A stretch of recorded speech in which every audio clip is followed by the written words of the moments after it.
चलो देखो, next topic है इलेक्ट्रिक फील्ड।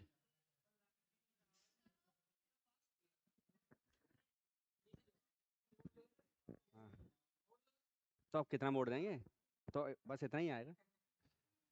देखो, नेक्स्ट टॉपिक है इलेक्ट्रिक फील्ड। एक 11th में पढ़ा था gravitational field. Anushka, gravitational field definition, definition बता।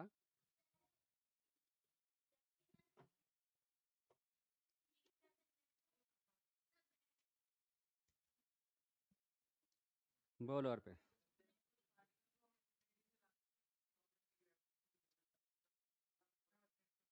फोर्स लगता है मतलब किसी भी मास, ऐसा कोई पार्टिकल जिसके पास मास हो, उसके अराउंड एक ऐसा फील्ड जिसमें दूसरे मास से बॉडी को लेके आएंगे तो वो दोनों एक दूसरे पर फोर्स लगाते हैं, तो उसे हम बोलते थे ग्रेविटेशनल फील्ड। बिल्कुल सेम डेफिनेशन इलेक्ट्रिक फील्ड की है। इलेक्ट्रिक फील्ड में क्या है कि हमारे पास कोई एक चार्ज है, सपोज ये पॉजिटिव चार्ज है, इसके अराउंड एक ऐसा फील्ड होगा जिसमें हम किसी दूसरी चार्ज, टेस्ट चार्ज ही ले लेते हैं, जब हम टेस्ट चार्ज लेके आएंगे तो इस पर ये क्या करेगा, फोर्स लगाएगा। तो वो फील्ड जहां से फोर्स स्टार्ट होगा वो फील्ड क्या होगा, इलेक्ट्रिक फील्ड। इलेक्ट्रिक फील्ड की कंडीशन में ये चार्ज पॉजिटिव भी हो सकता है और निगेटिव भी, उससे कोई फर्क नहीं पड़ता है भाई। अगर पॉजिटिव होगा तो रिपेल करेगा, अगर ये निगेटिव हुआ तो अट्रैक्ट करेगा। तो सेम डेफिनेशन है जैसे कि ग्रेविटेशनल फील्ड की थी। उसमें क्या था, जैसे अर्थ ले रहे थे हम, तो अर्थ के अराउंड एक ऐसा फील्ड था जिसमें कोई और बॉडी अगर आती है तो अर्थ अपनी तरफ से अट्रैक्ट करती है। वहां पर ग्रेविटेशनल फील्ड में बात करते थे तो केवल अट्रैक्शन फोर्स है, बस ये डिफरेंस है। यहाँ पर बात करेंगे तो दोनों हो सकते हैं, अट्रैक्शन भी हो सकता है और रिपल्सन भी हो सकता है। तो दोनों फोर्सेस पॉसिबल है यहाँ पर, अट्रैक्शन और रिपल्सन। इसी का हमें पढ़ना है intensity, intensity of electric field. Intensity of electric field को हम कहेंगे, ई से रिप्रेजेंट करेंगे इसे, ई, और ये है force per unit charge is known as intensity. Force, जब हम इसे लेके आएंगे फील्ड में तो वो कितना फोर्स लग रहा है किस पर, जिस चार्ज को तुम लेके आ रहे हो, जिस चार्ज को हम लेके आएंगे उस पर वो कितना फोर्स लगा रहा है, ये उसको हम क्या बोलते हैं, intensity, intensity of electric field. ठीक है, तो नॉर्मली जब हम न्यूमेरिकल्स वगैरह करते हैं तो वहां पर आ जाता है कि इलेक्ट्रिक फील्ड कैलकुलेट करो, तो मतलब यही है, इंटेंसिटी निकालनी है। ठीक है, तो क्या निकालना है, इंटेंसिटी। एक इसी, अगर इसी को देखें हम केवल, तो इसमें क्यू तो स्केलर है, ये वेक्टर है, तो मतलब ऐसा सोचो कि इलेक्ट्रिक फील्ड की डायरेक्शन वही होगी जो फोर्स की डायरेक्शन, डायरेक्शन सेम होगी। इसे दूसरी तरह से समझो, पहले यूनिट बता देते हैं इसकी, बता दो खुद ही क्या होगी। ऐसा यूनिट हो जाएगी न्यूटन पर कूलम। बाद में हम पोटेंशियल पढ़ेंगे तो एक यूनिट और आएगी, वोल्ट के टर्म्स में आएगी वो। ठीक है, तो वो तभी निकालेंगे। अभी न्यूटन पर कूलम डेफिनेशन हो गई, पर यूनिट चार्ज पर कितना फोर्स लगेगा वो होगा field, per unit intensity of electric field. अब हमें कैलकुलेट करनी है intensity, intensity of electric field किसके लिए, किसी चार्ज के लिए, electric field due two point charge. कोई एक चार्ज ले लेते हैं और उस चार्ज से फील्ड कैलकुलेट करके देखेंगे कितना आता है। जैसे सपोज ये हमारे पास पॉइंट है और इस पर चार्ज रखा हुआ है Q, और O पॉइंट है, ये सोचो इससे R डिस्टेंस पर P पॉइंट है कोई, और उस P पॉइंट पर हमें फील्ड कैलकुलेट करना है। O पॉइंट पर एक चार्ज रखा है, पॉइंट चार्ज Q, उससे R डिस्टेंस पर पॉइंट P है, उस पर क्या चाहिए हमें, फोर्स, तभी हम फील्ड निकाल पाएंगे। अगर हम फोर्स रख दें यहाँ पर तो फील्ड निकल आएगा। तो क्या करें, इस P पॉइंट पर टेस्ट चार्ज कंसीडर कर लो, तो हम इन दोनों के बीच में फोर्स कैलकुलेट कर सकते हैं, और उस वैल्यू को हम यहाँ पर रख देंगे तो अब फील्ड आ जाएगा। तो अब हमें क्या निकालना पड़ेगा, फोर्स किस किस के बीच में, force between Q and Q naught. Formula F is equal to K Q naught upon, और यही है formula, F is equal to K Q1 Q2 upon R square. Q1 Q2 कौन है यहाँ पर? ये दोनों, एक Q और एक Q नॉट, तो Q1 Q2 upon R square.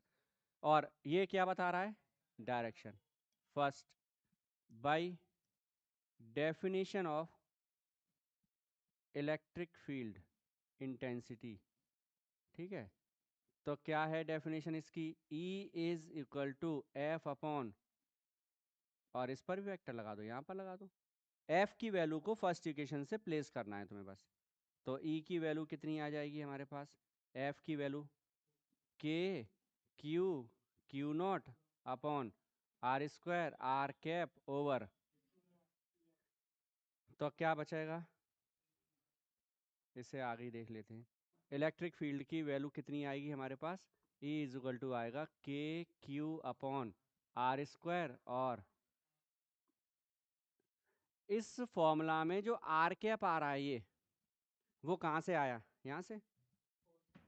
R cap आया था कहाँ से? यहाँ से। यही है, यही तो चला गया यहाँ से आगे। तो इसका मतलब क्या हुआ? आर कैप क्या बता रहा है? डायरेक्शन फोर्स की। और अब इलेक्ट्रिक फील्ड में भी वही आर कैप है, कोई चेंज कहीं हुआ ही नहीं है, तो मतलब सेम डायरेक्शन होगी। जो डायरेक्शन फोर्स की होगी वही डायरेक्शन किसकी होगी?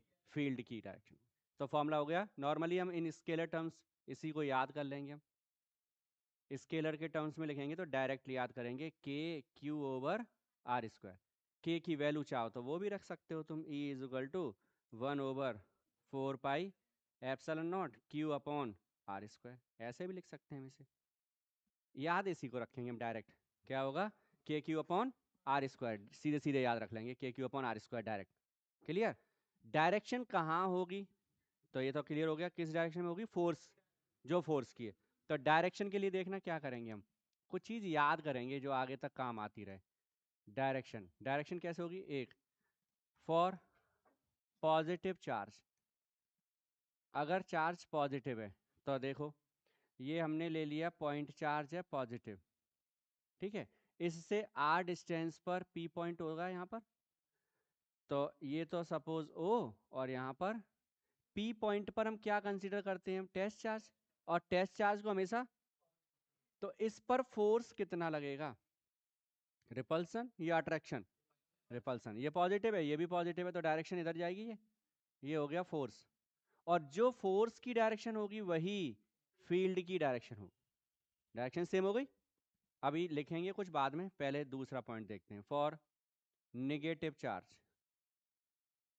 निगेटिव चार्ज के लिए आ जाओ, तो माइनस ओ पॉइंट है, निगेटिव चार्ज है यहाँ पर, आर डिस्टेंस पर पी पॉइंट है, और पी पॉइंट पर क्या होगा? Test charge.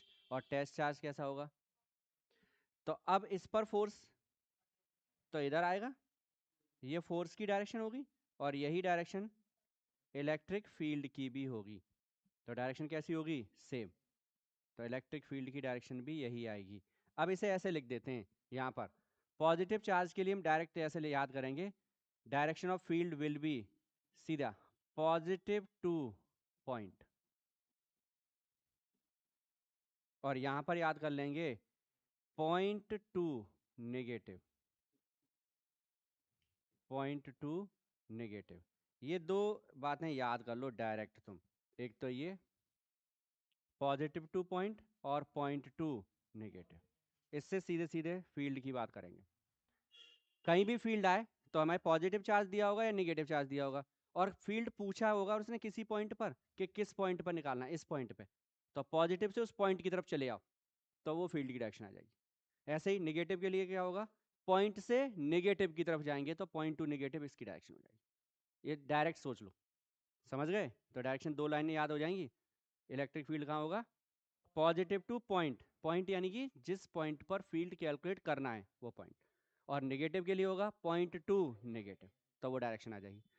इसमें भी क्या है, जैसे हमने पीछे पढ़ा था प्रिंसिपल ऑफ सुपरपोजिशन, मैथ्स में पढ़ा था, वो उसमें फोर्स में प्रिंसिपल ऑफ सुपरपोजिशन, क्या था प्रिंसिपल ऑफ सुपरपोजिशन फोर्स में? टोटल फोर्स, हाँ, अलग अलग चार्जेस के फोर्स जो एग्जर्ट होगा उसके वेक्टर सम के। बिल्कुल सेम फील्ड के लिए भी प्रिंसिपल ऑफ सुपरपोजिशन काम करता है। कोई भी हमारे पास सिस्टम होगा, उस सिस्टम में बहुत सारे चार्जेस होंगे। तो किसी पॉइंट पर अगर हमें फील्ड कैलकुलेट करना है तो क्या करेंगे हम, सबका अलग अलग फील्ड निकालेंगे और उसका वेक्टर सम। तो सिंपल एक लाइन आ जाएगी, ई अगर हमें कैलकुलेट करना है तो हम पहले वाले का फील्ड निकालेंगे, फिर दूसरे का निकालेंगे, फिर तीसरे का, फिर ऐसे ही कहाँ तक, एन तक। ठीक है, अगर ग्राफ के हिसाब से या कोऑर्डिनेट के हिसाब से देखो तो ये एक्स एक्सिस, ये वाई एक्सिस, ये जेड। सपोज यहाँ पर चार्ज Q1 है, यहाँ पर Q2, यहाँ तक Qn। तो ये तो हमें पॉइंट्स गिवन होंगे ना, पहला दूसरा तीसरा ऐसे पॉइंट्स दे रखे हैं। हमें इस पॉइंट पर फील्ड कैलकुलेट करना है। तो इस पॉइंट पर फील्ड कौन पता लगाएगा, एक तो ये, अगर सपोज ये सारे चार्जेस तो पॉजिटिव टू पॉइंट, ये बन गया E1, ये पॉजिटिव टू पॉइंट, ये हो गया E2। ऐसे ही चलते जाओ और ऐसे ही कहाँ तक जाना है तुम्हें, एन तक, तो ये हो जाएगा En। तो इस पॉइंट पर फील्ड आ जाएगा हमारे पास, सपोज O है ये पॉइंट। तो पहले हम क्या करेंगे, Q1 से निकाल देंगे। तो Q का लिए फॉर्मूला क्या है, KQ/R²। तो Q1 दिया ही होगा, और इस पॉइंट से यहाँ तक की डिस्टेंस, दो ही चीज चाहिए तुम्हें केवल, एक Q चाहिए और एक R। K तो जानते ही हो, दो ही चीज चाहिए, Q चाहिए और R। तो हमें सारे के सारे चार्जेस दिए होंगे, और चार्ज से जिस पॉइंट पर फील्ड चाहिए वो डिस्टेंस। जब डिस्टेंस मिल जाएगी तो हम सॉल्व कर लेंगे। जैसे न्यूमेरिकल्स किए थे हमने, उसके सेम प्रोसीजर यहाँ पर भी है। जैसे सिंपल सा अगर हम न्यूमेरिकल उठाएं, पहले हम ट्राइंगल को ले लेते हैं। चलो, ये हमारे पास है, दो चार्ज रखे हैं, एक Q1 इज इक्वल टू है सपोज 15 माइक्रोकूलम, और Q2 है 10 माइक्रोकूलम। इक्विलेटरल ट्राइंगल है और इसकी साइड दे रखी है 10 सेंटीमीटर। और ये चार्जेस कैसे हैं, पॉजिटिव, ये पॉइंट A, ये B, और इसको बोल देते हैं C। और हमसे बोला है इलेक्ट्रिक फील्ड कैलकुलेट करना है, इलेक्ट्रिक फील्ड एट C। तो C पर फील्ड किसकी वजह से होगा, इसकी वजह से भी होगा और इसकी वजह से भी होगा। दोनों चार्ज कैसे हैं, अभी लाइन याद की थी, पॉजिटिव टू पॉइंट। तो देखो पॉजिटिव ये भी है, तो पॉजिटिव टू पॉइंट, पॉइंट ये जिस पर चाहिए, तो पॉजिटिव टू पॉइंट इधर चले आओ। ये पहला वाला है तो इसे हम क्या लिख देंगे, और ऐसे ये भी पॉजिटिव है, तो पॉजिटिव टू पॉइंट, ये हो जाएगा E2। ये ट्राइंगल कैसा था, तो ये एंगल कितना होगा, अगर ये 60 है तो ये भी 60 हो गया। हम अलग अलग वैल्यूज निकालेंगे, E1 KQ1/R²। K की वैल्यू हमें पता ही है, 9 इंटू 10⁻⁹। Q1 दे रखा है 15 इंटू 10⁻, अपॉन R, यहाँ से यहाँ तक की डिस्टेंस 10 इंटू 10⁻, और इसका होल स्क्वायर। 15 9 जा, इतनी देर लग गई, इंटू ऊपर पावर कितनी बची है, और नीचे से कितनी आएंगी, नीचे कितनी आई, -1 का स्क्वायर, माइनस के -2 ऊपर जा रहा है, तो 135 इंटू 10⁵ यूनिट न्यूटन पर किसकी वैल्यू आ गई, E1। अब हमें चाहिए E2, तो ऐसे E2 कैलकुलेट करो। E2 is equal to formula KQ2/R²। K की वैल्यू, Q2 कितना है 10 इंटू 10⁻, अपॉन डिस्टेंस 10 इंटू 10⁻, तो डायरेक्ट लिखे 90 इंटू 10⁻, -2 ऊपर आएगा तो, -2 ऊपर आएगा तो प्लस का हो जाएगा, ये 3 ऊपर बचेंगे तो कितना हो जाएगा, न्यूटन पर। अब किसकी वैल्यू आ गई, E2 आ गया। अब E1 E2 का हमें क्या चाहिए, रिजल्टेंट, जैसे फोर्स में किया था हमने। E1 E2 का क्या चाहिए, रिजल्टेंट। रिजल्टेंट कहाँ होगा, इनके बीच में, यहाँ पर होगा। तो टोटल वैल्यू या total electric field under root में आ जाएंगे, कितना होगा, E1² plus E2² plus 2E1 E2 cos theta. E1² E2² की वैल्यूज रख लेते हैं। E1² आया 135 इंटू 10⁵ का स्क्वायर, ये आ गया है 90 इंटू 10⁵ का स्क्वायर, और प्लस 2 × 135 × 90 × 10⁻10, सही है। और cos 60 कितना होता है 1/2। तो बताओ क्या करें इसे। कुछ ऐसा करते हैं, पहले बाहर ही निकाल लो जितना निकल सके, तो वो थोड़ा सा सिंपल हो जाएगा। 10⁻5 ही तो आएगी बाहर।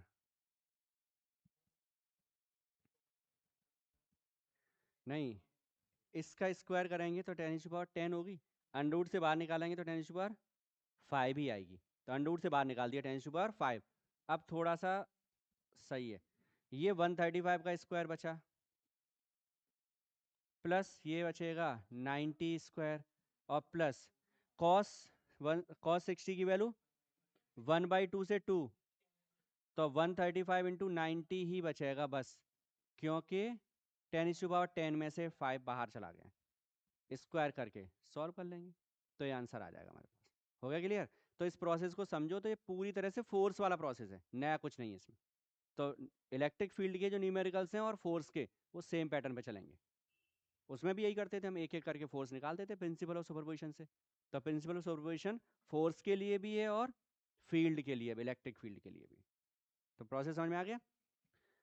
ऐसे ही कितना भी हो सकता है, कोई भी ऐसे, जैसे हमने ऐसा कर दिया, ये केवल अब फिगर समझना बस, सॉल्व नहीं करेंगे।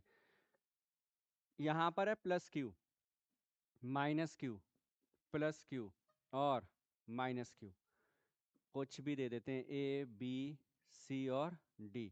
और हमसे बोला है कि इसका जो ये पॉइंट है, इस पर फील्ड चाहिए हमें। किस पॉइंट पर? O पर। तो दो लाइनें याद हैं, भूल गए? कौन सी? फील्ड की डायरेक्शन पॉजिटिव टू पॉइंट और पॉइंट टू निगेटिव, उसी से चलो। तो तुरंत चारों पहले फील्ड निकालो। ये कौन सा है? पॉजिटिव टू पॉइंट, ऐसे चले जाओ, यही आएगा पॉजिटिव टू पॉइंट। इसको बोल देते हैं EA। इसको आ जाओ पॉइंट टू निगेटिव, तो ये कौन हो गया? EB। इसे पॉजिटिव टू किधर? सही है, पॉजिटिव टू पॉइंट क्या होगा? EC। पॉइंट टू निगेटिव इधर आएंगे, तो ये कौन हो गया? अगर तीनों चारों चार्ज सेम तो है ही, सेम दिख रहे हैं, क्लियर। यहाँ से यहाँ तक की डिस्टेंस, यहाँ से यहाँ तक की डिस्टेंस, ये सब सेम, तो ये चारों इलेक्ट्रिक फील्ड सेम होंगे, क्लियर। इलेक्ट्रिक फील्ड सेम होगा तो इसमें से ये माइनस होगा, ठीक है। इसमें से क्या हो जाएगा? माइनस हो जाएगा। डायरेक्शन कैसी है उसकी? अपोजिट, और अपोजिट डायरेक्शन में क्या होता है? सबट्रैक्ट हो जाएगा। तो दोनों फील्ड क्योंकि सेम थे, तो वो क्या होगा? माइनस हो जाएगा। दूसरा, तो डायगनली क्लियर हो रहा है, तो दोनों के दोनों क्या हो रहे हैं? एक दूसरे को कैंसिल कर देंगे, रिजल्टेंट कितना आएगा? 0। मतलब कितना भी टफ या टिपिकल न्यूमेरिकल आ जाए, उसमें कोई प्रॉब्लम आ ही नहीं सकती तुम्हें। सिर्फ तुम्हें क्या देखना है? दो लाइन है वही, पॉजिटिव अगर चार्ज है तो पॉइंट की तरफ चले जाओ, सीधी लाइन खींचनी है। सेंट्रल फोर्स पढ़ा था हमने, जो ग्रेविटेशनल फोर्स पढ़ के आए थे हम 11th में। अभी 12th में हमने पढ़ा कि इलेक्ट्रोस्टैटिक फोर्स है। ये दोनों ही कैसे फोर्स हैं? सेंट्रल। दोनों सेंटर्स को ज्वाइन करने वाली लाइन के अलोंग लगते हैं। तो वही कंडीशन फील्ड में भी चली आ रही है, फील्ड में भी क्या होना है? सेम कंडीशन आएगी इसमें, सही है। तो अब फील्ड वाले क्वेश्चंस कर सकते हैं हम आराम से। ऐसे दे दिया जाए कि दो चार्ज रखे हैं, ये एक ये बोला कि किस पॉइंट पर फील्ड 0 होगा। तो ये सेम वही क्वेश्चन है कि थर्ड चार्ज को कहाँ रखें कि उस पर फोर्स ना लगे। किसी भी चार्ज पर फोर्स तभी नहीं लगेगा जब वहां पर फील्ड 0 होगा। दोनों सेम चार्ज हैं, तो दोनों सेम चार्ज हैं तो फील्ड कहाँ 0 होगा? बीच में। अगर एक प्लस और एक माइनस है तो फील्ड कहाँ 0 होगा? बाहर। किसके पास? छोटे, जिसका मैग्नीट्यूड कम। तो मैग्नीट्यूड जिसका कम होगा उसके पास होगा।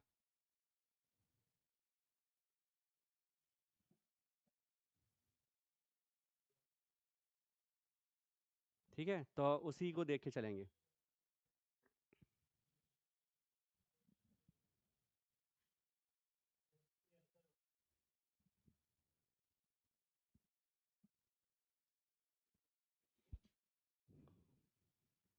ठीक है,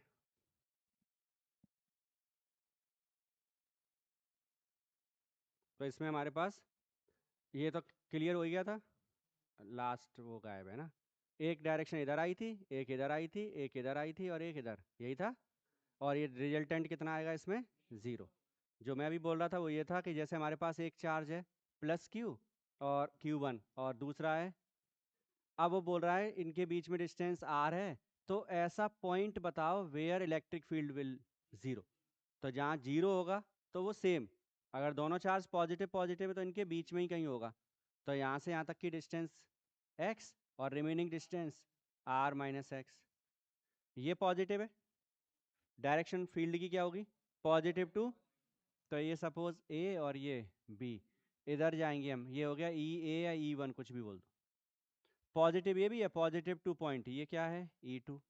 और अगर E1 और E2 इक्वल हुआ तो वैल्यू, अब समझना, इसका फॉर्मूला रखना k Q1 upon x square, Q1 है और यहाँ से यहाँ तक की डिस्टेंस इक्वल में आ जाओ k Q2 upon r minus, force वाला डेरिवेशन जब तुमने किया था तो यही बचता था, क्योंकि जो बीच में Q3 रखते थे वो इसमें भी आता था इसमें भी आता था, वो कैंसिल हो जाता था। तो एक तरह से कंडीशन सेम है, फील्ड ही है वहां पर भी। फील्ड जीरो वाली जो मैंने बात बोली वो ये है कि इलेक्ट्रिक फील्ड का फॉर्मूला हमने ये पढ़ा है, अभी अभी पढ़ा है हमने। इसका मतलब हुआ कि F किसके इक्वल होगा, अब बोल रहे हैं कि फोर्स जीरो हो जाए, चार्ज पर फोर्स जीरो हो, तो चार्ज तो है, चार्ज जीरो है तो फोर्स जीरो तभी हो सकता है जब इलेक्ट्रिक फील्ड जीरो हो जाए। तो सेम एक कंडीशन है, तो दोनों सेम चार्ज अगर हैं, पॉजिटिव पॉजिटिव नेगेटिव नेगेटिव, तो फील्ड कहाँ जीरो होगा, बीच में। और अगर एक प्लस और एक माइनस है तो बाहर होगा, किसके पास, जिसका मैग्नीट्यूड कम है उसके पास की डिस्टेंस x ले लेंगे, रिमेनिंग अपने आप आ जाएगी हमारे पास। तो फील्ड और ये दोनों कंसेप्ट सेम है बिल्कुल, ठीक है।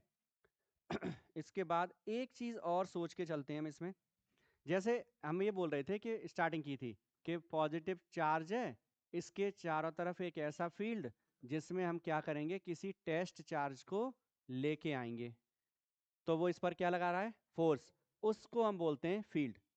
यही बोल रहे हैं, ये भी तो चार्ज है, जब ये चार्ज है तो इसका भी तो फील्ड होगा एक, जब इसका फील्ड होगा तो इसके पास लेके आएंगे तो ये डिस्टर्ब कर सकता है ना इसे, कुछ वेरिएशन दे सकता है। तो जब हम इलेक्ट्रिक फील्ड का फॉर्मूला लिखते हैं नॉर्मल, तो हम ऐसे F अपॉन क्यू नॉट वो तो रहेगा, लेकिन यहाँ पर एक चीज और लिखते हैं, वो क्या है, limit Q naught tends to 0। मतलब जो तुम टेस्ट चार्ज लेके आ रहे हो ना, वो बहुत कम, बिल्कुल ऐसा सोचो कि बिल्कुल जीरो के आओ, चार्ज तो है मतलब जीरो नहीं हुए, लेकिन अप्रोक्स हम क्या कह रहे हैं, वो जीरो है। जीरो होगा तो उसका फायदा क्या मिलेगा, कि इसका खुद का कोई फील्ड नहीं हो। न्यूमेरिकल में कहीं यूज नहीं करते, डेफिनेशन वगैरह सोचते हैं या कुछ कंसेप्ट सोचेंगे तो बात करेंगे हम इसकी, कि यहाँ पर क्यू नॉट अप्रोक्स जीरो होना चाहिए, क्योंकि तुम उसी को लेके आ रहे हो, उसका खुद का ही फील्ड बन जाएगा अगर, तो वो एक दूसरे को डिस्टर्ब करेगा। तो केवल डेफिनेशन के पर्पज से है कि वहां पर क्या बनता है, limit Q naught tends to 0, यानी कि टेस्ट चार्ज की वैल्यू जिसे तुम लेके आ रहे हो वो अप्रोक्स 0 होनी चाहिए। क्लियर। इसके बाद एक वर्ड पढ़ा है तुमने केमिस्ट्री में, और वो था इलेक्ट्रिक डायपोल, पढ़ा है क्या, हाँ, डायपोल क्या होता है,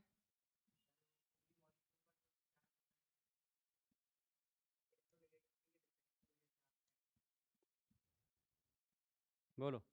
इलेक्ट्रिक डायपोल इसी में पता लग रहा है ना, एक तरह से दो पोल्स होंगे, दो पोल्स होंगे मतलब दो सेम चार्ज, एक चार्ज माइनस क्यू है और दूसरा होगा सेम चार्ज है, इक्वल मैग्नीट्यूड के, मैग्नीट्यूड दोनों का सेम, और अपोजिट उसका नेचर है, एक माइनस का एक प्लस का। और ये दोनों जो चार्जेस हैं ये बहुत स्मॉल डिस्टेंस पे रखे हुए हैं, दोनों चार्जेस के बीच की जो डिस्टेंस है वो कैसी है, बहुत कम। रीजन अभी जैसे बोला है कि एटम की बात कर रहे हैं, तो जब एटम की बात करोगे तो उसका साइज क्या है, तो इसलिए दोनों चार्जेस के बीच में डिस्टेंस कैसी है, बहुत कम। उस डिस्टेंस को हम रिप्रेजेंट करके चलते हैं 2l से। 2l के पीछे सिंपल सा लॉजिक है, इसके डेरिवेशंस करते हैं, तो इसका हाफ लेते हैं और उसका स्क्वायर करते हैं, जो डिस्टेंस हम ले रहे हैं उसका हाफ करते हैं, फिर उसका, अगर सपोज हमने जैसे d ले ली डिस्टेंस, तो d का हाफ करेंगे, फिर उसका स्क्वायर करेंगे, तो डेरिवेशन में ये चलने लगेगा, तो कैलकुलेशन वैसे ही बड़ी बड़ी बड़ी सी दिखने लगेगी। और यहाँ पर हमने क्या कर दिया, 2l उसका हाफ l, तो स्क्वायर, केवल ये इसलिए लिया है बस, और कोई नहीं। तुम डी अगर मन कर रहा हो कि डी लिखेंगे हम, तो डी लिख सकते हो तुम, वो डिफरेंस इतना ही दिखाई देगा बस। ठीक है, तो उसके पीछे और सिंपल कोई रीज़न नहीं है। तो इलेक्ट्रिक डायपोल क्या चीज़ है? इलेक्ट्रिक डायपोल क्या है?